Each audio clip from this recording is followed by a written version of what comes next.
কষ্ট হয়, তারপরে মানুষ একটু বৃষ্টি চান, বৃষ্টি আসলে আবার তখন তার ভালো লাগে। হাওয়া বদল মানে কি? হাওয়া বদল মানে 420 গ্যারেন্টি বদল হচ্ছে, ভালো করে জেনে রাখুন। এরপরে প্রধানমন্ত্রী নরেন্দ্র মোদীর দিকে আঙ্গুল তুলে একের পর এক কড়া দাওয়াই হাতে নাতে ধরিয়ে দিলেন কোন কোন কথাগুলো প্রতিশ্রুতি দিয়েও পূরণ করেনি গেরুয়া শিবির। দেখে নিন কি বললেন মমতা বন্দ্যোপাধ্যায় দিন। বলছেন 15 লাখ টাকা দেগা, নেই দিয়া, অর্থাৎ গ্যারেন্টি মিন্স 420 দেয়নি।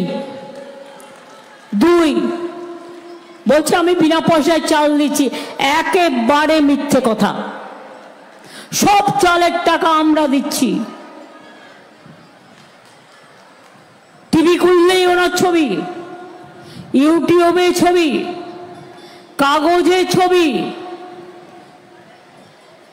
ঘুমিয়ে গেলে ঘুমের মধ্যেও ছবি, আতঙ্ক হয়ে গেছে, ছবি আতঙ্ক। কি বলছে? আবার আমার নামে একটা নাম বলছে। আমার নামটা কেন পছন্দ জানি না, সারাক্ষণ তো গালাগালি দিয়ে বেড়ায়। বলছে মা চলো, মেয়েকে ডেকে মা বলছে চলো চলো ভোট দেব বিজেপিকে, ওরা আমাদের জল দিয়েছে, এক ফোঁটাও দেয়নি, মিথ্যে কথা বলেছে। জলের টাকা আমরা দিয়েছি, 70% টাকা, জায়গা জমি পাইপলাইন সব আমরা দিয়েছি। আর তোমার চোরের টাকা, দেশের টাকা লুটেছ, 100 দিনের লোকেদের কাজের টাকা দাওনি, পকেটে ভরেছ, বাইরে ডিফেন্সের সব ডিল করেছ, সেই টাকাগুলো গেল কোথায়? সেই টাকা দিয়ে আজ তোমরা বিজ্ঞাপন করে বেড়াচ্ছ লক্ষ কোটি টাকা দিয়ে। পিএম কেয়ারের টাকার হিসেব কোথায়?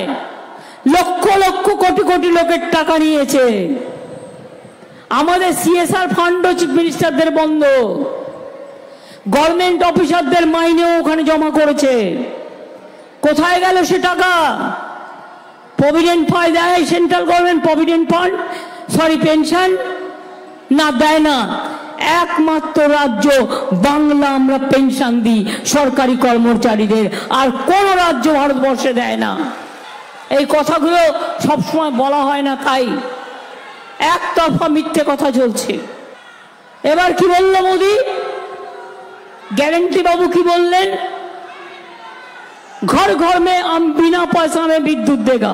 আপনারা বিনা পয়সায় বিদ্যুৎ পাচ্ছেন? মায়েরা বিনা পয়সায় বিদ্যুৎ পাচ্ছেন, ভাইয়েরা পাচ্ছেন, শ্রমিক মজদুর পাচ্ছেন, রিক্সাওয়ালা পাচ্ছেন, টোটোওয়ালা পাচ্ছেন, কৃষক শ্রমিক পাচ্ছেন। তাহলে এত বড় মিথ্যে কথা কেন বলবে? 420 নো গ্যারেন্টি। এবার আপনারা বলুন, বলছে বিনা পয়সা মে হাম গ্যাস দে रहा है, দিচ্ছে বিনা পয়সায় গ্যাস। গ্যাস কত দিয়ে কিনতে হয় এখন? 1000 টাকার উপর দিয়ে কিনতে হয়। এ তো দেখছি গ্যাসের থেকেও বড় গ্যাস বেলুন। গ্যারেন্টি 420, খবরদার ছোবেন না, চুলেই 440 ভোল্ট। ইলেকশন আসলেই তখন কেয়ার কথা মনে পড়ে, কারণ মতুয়া ভোটগুলো চাই। ইলেকশন আসলেই এনআরসির কথা মনে পড়ে, কারণ মানুষকে ভয় দেখাতে হবে, সম্প্রদায় সম্প্রদায় ভাগ করতে হবে। ইলেকশন আসলেই ইউনিফর্ম সিভিল কোড করতে হবে। এর মানেটা তো আপনারা অনেকে জানেন না। এসসি এসটি সব তুলে দেবে, ট্রাইবেলদের সব তুলে দেবে, সংখ্যালঘুদের তুলে দেবে, হিন্দুদেরও তুলে দেবে। মনে রাখবেন, আসামে যখন এনআরসি হয়েছিল 19 লক্ষ হিন্দু বাঙালি বাদ হয়ে গেছিল ফার্স্ট। এখনো তাদের মধ্যে অনেকে জেলে আছে। কদিন আগে আমি গিয়েছিলাম তাদের দুঃখের কথা শুনতে। সুতরাং Modi guarantee 420, Modi guarantee 420, Modi guarantee 420, Modi guarantee, no guarantee.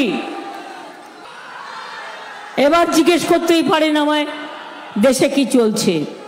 আজকেও বিএসএফ একজনকে গুলি করেছে রায়গঞ্জের বর্ডারে, আর গুলি করেই বলবে ওর হাতে বোমা ছিল, নয় কিছু ইল্লিগাল কিছু নিয়ে আসছিল, মানে নিজে একটা হাতে ঢুকিয়ে দেবে।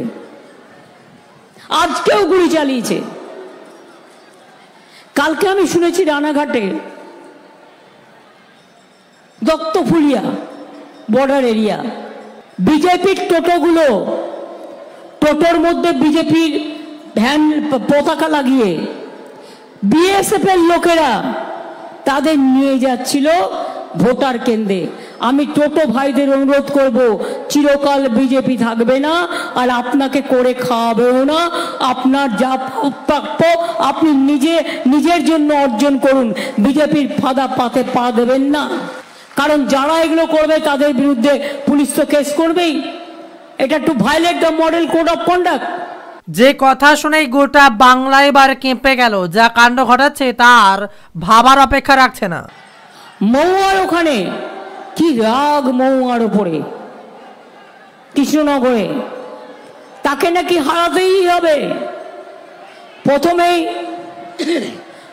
ইভিএম বক্স খুলেছে, তো দেখছে ভোট দিতে গিয়ে তৃণমূলে ভোট দিচ্ছে, তো ভোটটা চলে যাচ্ছে বিজেপিতে। সঙ্গে সঙ্গে রুখে দাঁড়ানো হয়েছে, আটকানো হয়েছে, মেশিন চেঞ্জ করা হয়েছে। এরা যে কি করতে পারে না কল্পনা করতে পারবেন না।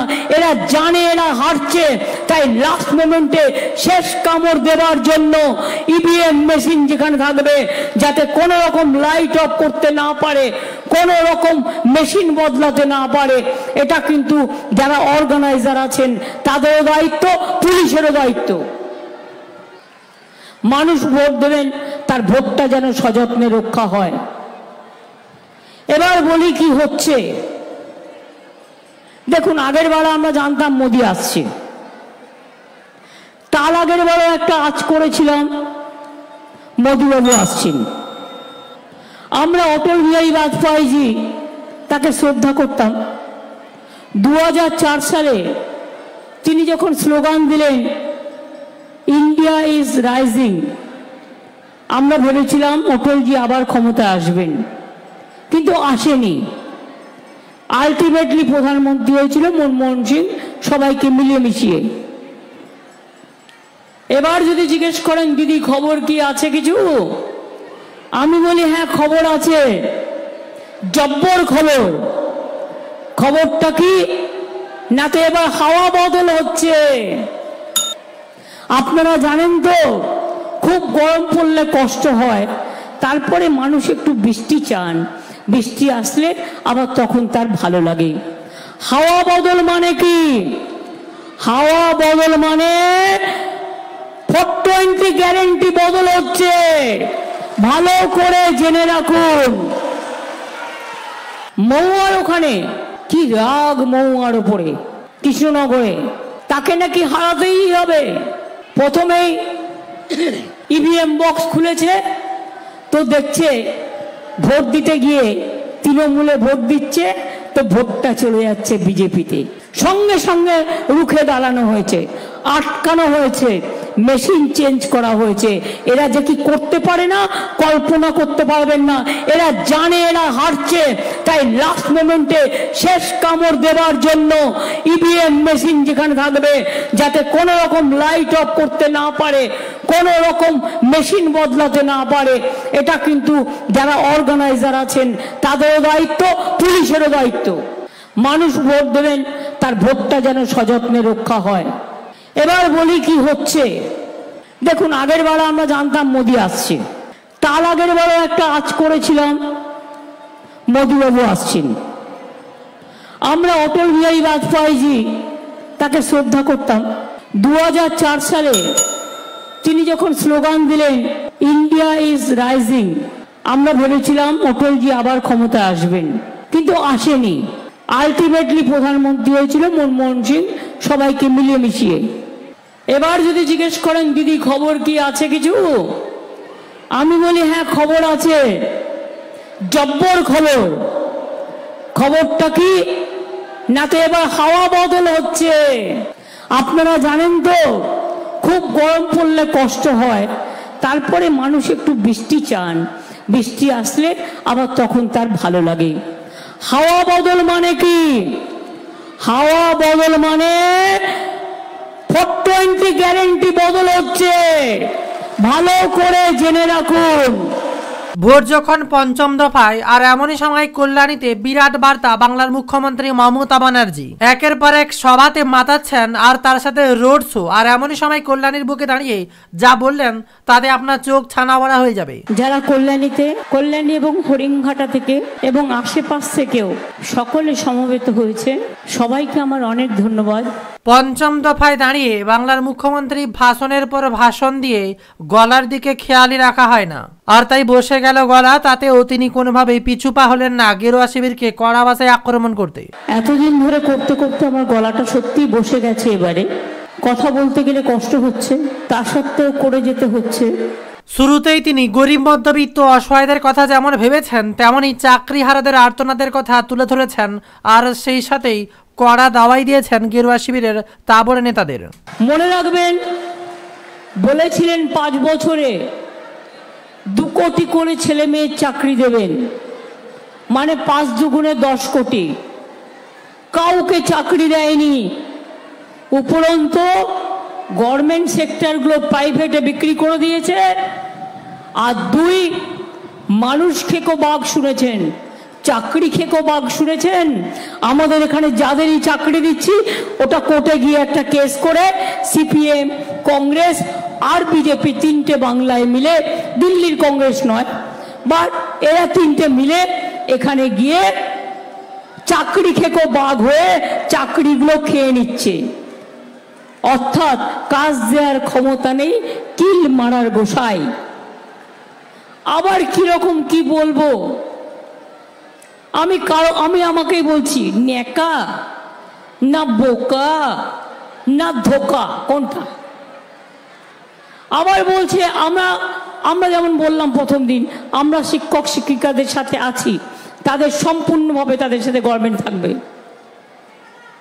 দেশের প্রধানমন্ত্রীও একটু একটু চোখ দিয়ে জল বিক্রি করে বের করে বললেন, কি বললেন? নেই এ তো ঠিক নেই, হ্যাঁ হাম লোক भी लड़ेंगे। যেদিন কোর্টে কেস হলো, আমি লয়ারদের জিজ্ঞেস করলাম, এই বিজেপির লয়াররা ছাত্রছাত্রীদের পক্ষে বলল, শিক্ষক শিক্ষিকাদের পক্ষে বলল? বলে কোথায় বলল? ওরা তো বলল যে ঠিক আছে, এটা চাকরি খেয়ে নিতে হবে, চাকরি দেওয়ার কথা বলেনি। শুধুমাত্র বিজেপি নয়, কোনোভাবেই ছেড়ে কথা বলেননি সিপিএম এর একের পর এক তাবড় নেতাদেরও। তিনি বলছেন, যখন কোর্ট বলছে অল স্টে, মানে স্টে করে দেওয়া হলো, স্থগিত করে দেওয়া হলো, তিনি তখন আবার একবারই জিজ্ঞেস করছেন, আমি লয়ারদের কাছে শুনলাম, অল স্টে স্যার? তখন সুপ্রিম কোর্ট বলছে ইয়েস অল স্টে। কত গায়ে জ্বালা বলুন তো, সিপিএম এর কত গায়ে জ্বালা। সিপিএম এর হারমাতগুলোই তো বিজেপির ওস্তাদ। এখন সন্দেশখালীর ওগুলোর খবর নিন, সব কটা বিজেপি করতো, এই সিপিএম করতো। কাজী ওরা কারসাজিগুলো জানে। ওরা জানে না মা বোনদের টাকা দেওয়াটা বড় কথা নয়, মা বোনদের অসম্মান করাটা বড় কথা। তুমি মা বোনদের না জানিয়ে তাদের দিয়ে যা তা লিখিয়ে নিয়েছো, যা তারা পর্যন্ত আজ বলছে এটা আমাদের নামে লেখা হয়েছে, আমাদের বলেছে অন্য কথা। আর এরপরে সন্দেশখালী নিয়ে একের পর এক ইস্যু সামনে তুলে এনে কড়া হারে দাওয়াই দিলেন মমতা বন্দ্যোপাধ্যায়। সন্দেশখালীতে যে ভিডিও ভাইরাল ফাঁস হয়েছে, তাতেই গেরুয়া শিবিরের অবস্থা নাজেহাল। আর এমনই সময় বিরাট বার্তা দিলেন বাংলার মুখ্যমন্ত্রী, সেই কথা উল্লেখ করে, এর জন্য কার শাস্তি পাওয়া উচিত? শুধু লোকাল মন্ডল প্রেসিডেন্টের শাস্তি পেলে হবে? যারা মদত দিয়েছে, যারা মদতদাতা, যারা উদ্গাতা, যারা বলেছে বোম চাই, রিভলভার চাই, টাকা চাই, আর গ্যারেন্টি বাবু বললেন কি संदेश खाली में पूरा देश में संदेश हो गया, पूरा देश में खबर रह गया कि संदेश खाली में क्या हो रहा है। আমি বললাম ওরে সত্যের জয় আছে, মিথ্যে চিরকাল স্থায়ী হয় না, তোমার মিথ্যে বেরিয়ে যাবে।